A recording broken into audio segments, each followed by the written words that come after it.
Polanya tuh sama, beli murah di Kalimantan Timur, ya kan, dibangun, jual sama rakyat Indonesia. Siapa yang mau pindah ke Kalimantan Timur, ke Penajam? Kagak ada kan? Tapi dari Beijing dengan penduduk 1,4 miliar, banyak tuh yang mau pindah ke situ. Jadi kita lagi bangunin ibu kota buat siapa? Apakah betul buat rakyat kita? Apakah betul buat bangsa kita? Atau kita persiapkan ini untuk Beijing baru? Yang jelas aja deh Pak Jokowi ngomong apa adanya aja dah.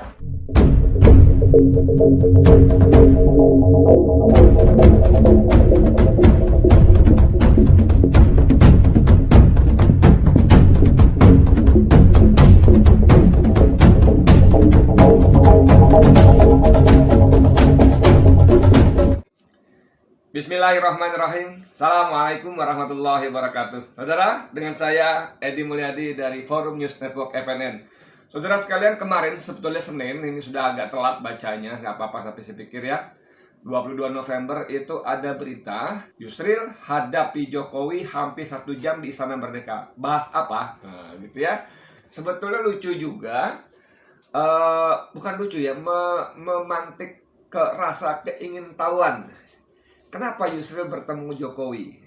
Dia dipanggil atau menghadap, materinya apa yang dibahas? Karena Yusril ini kan ketua umum partai Bulan Bintang yang kemarin tidak dapat kursi sama sekali, batas minimal partai ya, parliamentary threshold nggak dapat, kemudian layangan putus. Padahal pada waktu Pilpres dia sudah mengeblok berpihak kepada Joko Widodo.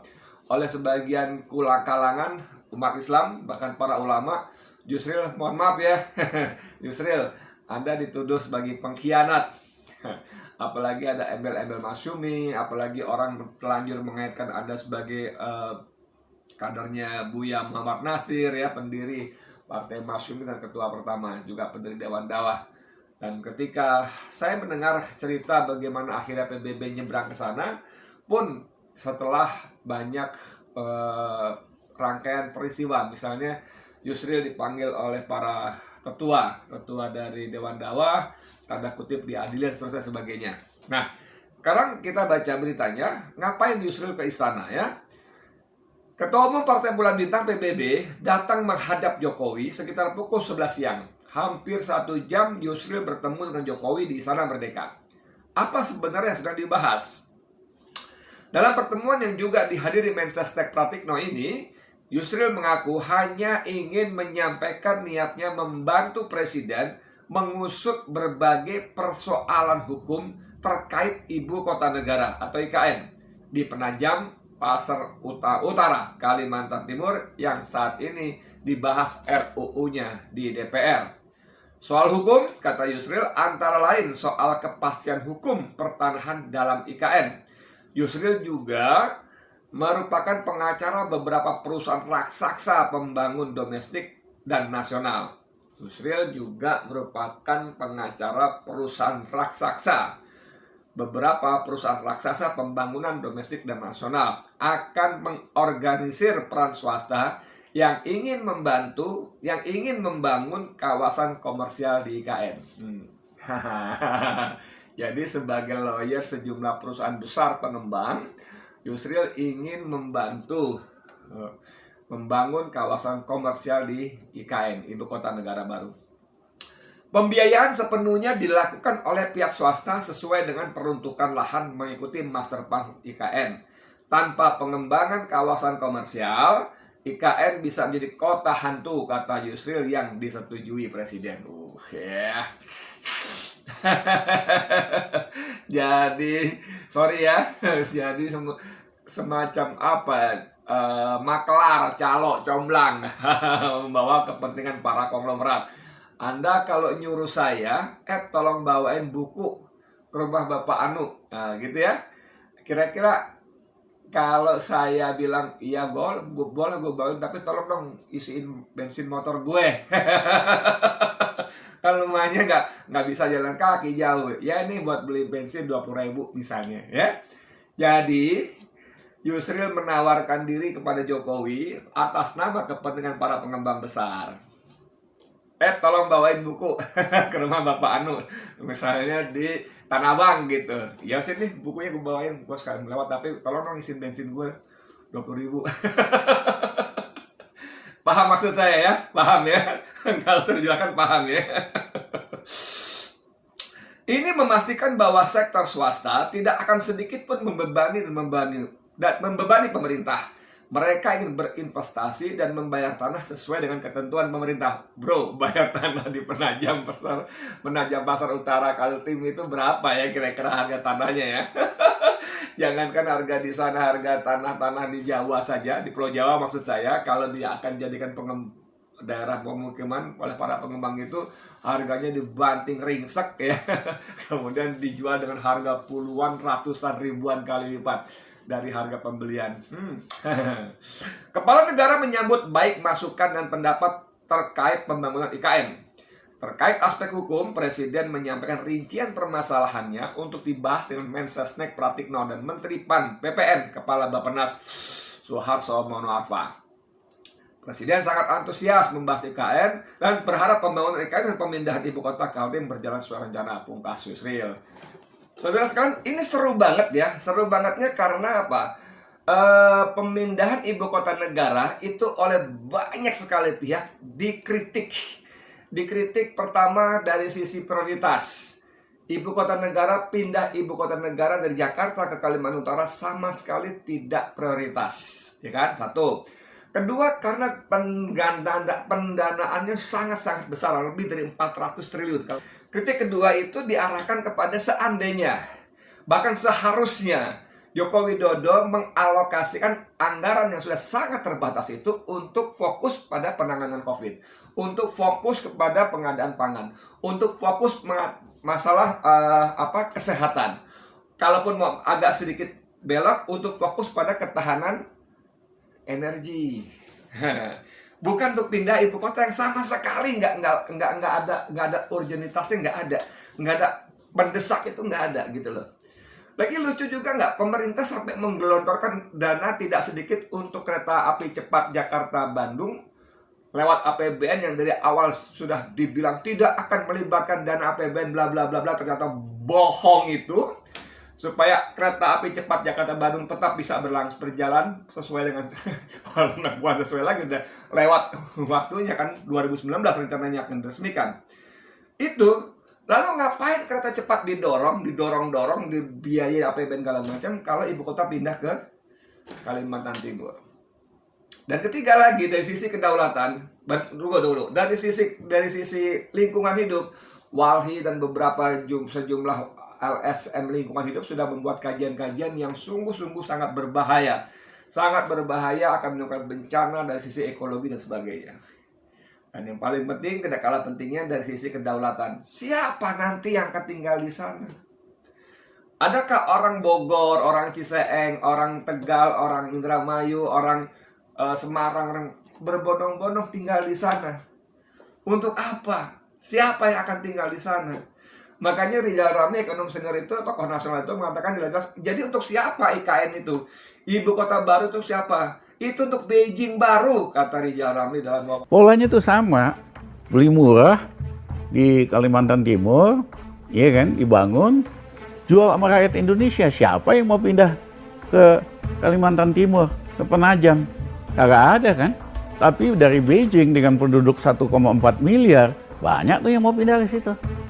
Jadi kita lagi bangunin ibu kota buat siapa? Apakah betul buat rakyat kita? Apakah betul buat bangsa kita? Atau kita persiapkan ini untuk Beijing baru? Yang jelas aja deh Pak Jokowi, ngomong apa adanya aja dah. Wawancara yang sangat viral itu ya, dengan siapa waktu itu ya? Dahsyat itu. Nah, yang saya mau bilang adalah bagaimana mungkin di tengah kontroversi yang begitu dahsyat, bagaimana mungkin di tengah sebuah rencana program yang sangat ngawur dan amburadul itu mengabaikan aspek lingkungan, kedaulatan, mengabaikan pokok-pokok persoalan penting seperti COVID, kesehatan, pangan dan sebagainya. Justru datang ke istana membawa kepentingan para pengusaha Taipan besar, pengusaha pengembang besar untuk bicara memuluskan rencana pembangunan pemindahan ibu kota Indonesia. Jadi Yusril ini sebetulnya bagaimana? Saya susah memahami. Walaupun sebetulnya tentu saja itu menjadi hak individual Yusril untuk berbuat apa dan sebagainya, sepanjang itu tidak melanggar hukum, ya kan, hukum positif ya. Ya monggo-monggo aja gitu. Dia mau dari PBB yang sudah terkenal perjuangannya membela kebenaran keadilan, tiba-tiba nyebrang ke kubu Jokowi 02, Jokowi Ma'ruf, itu pun terserah dia. Walaupun orang bertanya-tanya ini apa yang terjadi terhadap Yusril, dan ternyata setelah Jokowi menang pun dia nggak dapat apa-apa, menteri enggak, partainya lolos ke DPR enggak, dan sebagainya seterusnya. Ngerikan sekali. Kali ini dia kembali melawan arus opini publik, melawan arus nuansa kebatinan publik yang di tengah bencana bertubi-tubi ini, ketika para menterinya justru mengkorupsi bansos, menteri sosialnya, ketika para menterinya jualan PCR, ketika mereka berbisnis dalam bidang kesehatan dan sebagainya, Yusril datang untuk memuluskan. Tentu saya sekali lagi itu hak dia.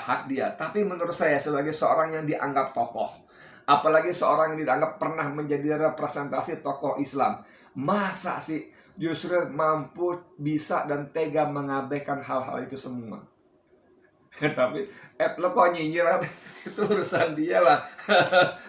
Kan ada cuan di sana. Iya, tentu saja ada cuan. Tadi saya kasih contoh sangat sederhana. Jadi ini tolong bawain buku ke Bapak Anu di Tanah Abang.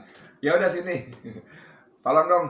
Nggak usah ngomong pun pasti orang kita akan bilang ini buat ongkos beli bensinnya, entah 20.000, 200.000, 2 juta, 2 miliar kan gitu kan. Ini yang sudah datang dengan membawa kepentingan para konglomerat. Astagfirullahaladzim. Saya mau ngomong apa? Nggak cocok dia bilang seperti, aduh nggak pantas saya ngomongnya. Tapi beginikah sosok Yusril sekarang ini? Ketika usianya semakin tua, semakin bertambah, beginikah dia gitu loh. Bekerja untuk kepentingan pragmatis yang mohon maaf Yusril ya, Yusril, saya ingin Anda bang karena Anda jauh lebih pada saya, tapi saya tidak mampu saya memberikan rasa hormat saya kepada Anda dengan walaupun hanya dengan sebutan bang saja. Tidak mampu saya, mohon maaf, saya terlampau rendah, terlampau tidak mampu lah pokoknya saya seperti itu ya. Memberikan penghormatan untuk kelakuan Anda yang semakin kesini semakin mengerikan sekali. Tapi itu curhat saya saja sebagai individu. Yang menarik adalah ketika di salah satu grup yang saya ikuti, saya ada ratusan grup dalam satu handphone ini saja, ratusan grup ya.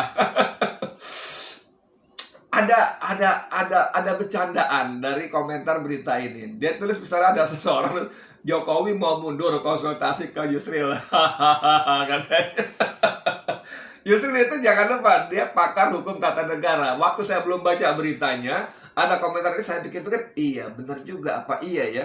Jangan-jangan Jokowi pengen mundur ketika situasi semakin rumit, semakin sulit, semakin berat gitu ya. Dipanggil Yusril, Pak Yusril, Mas Yusril, tolong dong kemari beri saya nasihat dari sisi hukum ketatanegaraan dan sebagainya. Pikir apa iya ya gitu. Tapi mungkin saya baca beritanya, astagfirullahaladzim. Wah, harapan yang tadinya apa ya jadi astagfirullahaladzim. Ya Allah, seorang Yusril bisa seperti itu ya. Tapi ada lagi komentar yang lucu lagi, tapi menurut saya boleh juga gitu ya. Soeharto lengser setelah konsultasi dengan Yusril. Ingat? Habibie dimundurkan MPR setelah tinjau Timur bareng Yusril. Ya kan? Kemudian Habibie menggelar apa yang disebut referendum. Dan ternyata Timur melepaskan diri dari Indonesia setelah referendumnya. Muldoko keok melawan AHY Agus Harimurti Yudhoyono ya. Muldoko keok melawan AHY setelah pakai jasa Yusril. Yeah. Jokowi, insya Allah, ini kalimatnya terjungkal. Saya baca terjungkal ya. Jokowi, ya terjungkal atau apa lagi namanya terjungkal kok ya. Jokowi insya Allah terjungkal setelah mengundang Yusril. Mohon maaf satu lagi, Yusril pembawa titik-titik. Saya katanya ngomong. Tentu ini lelucon, tapi maksud saya ini menjadi semacam potret bagaimana rakyat yang amat bersahaja pun bisa menilai perilaku para politikusnya sangat pragmatis, mengabaikan nilai-nilai, mengabaikan etika, mengabaikan apa lagi ya, mengabaikan suasana kebatinan rakyat yang sedang susah segala macam.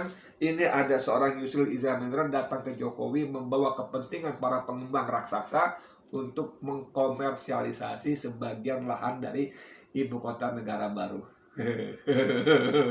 Dan kita juga tidak tahu, lagi-lagi saya ingin bicara dari satu sisi kedaulatan. Kita tidak tahu siapa nanti yang akan jadi penghuni di sana. Saya hampir pasti penduduk di Jawa, di kota-kota ini tidak mau pindah ke sana. Yang penduduk yang nanti akan bekerja apa? Mereka bekerja di sini kok, walaupun cuma jual cilok ya, misalnya ya, cilok aci dicolok. Atau dia ojol, atau dia punya perusahaan, atau dia jadi pegawai ini itu. Kan kantornya di Jakarta, ngapain pindah ke sana? Jangankan rakyat biasa, saya juga tidak yakin para PNS mau pindah ke sana. Dan siapa jadi penghuninya? Mohon maaf, lagi-lagi warga asing dari RRC. Ini merupakan bagian dari strategi Cina untuk menguasai Indonesia. Dan kalau sinyalemen itu betul, sungguh tidak habis dipikir Yusril mau memuluskan rencana itu. Aduh, Wallahu a'lam bishawab.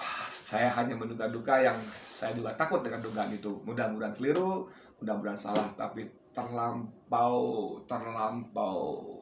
serius untuk saya abaikan begitu saja. Untuk FNN, Assalamualaikum warahmatullahi wabarakatuh.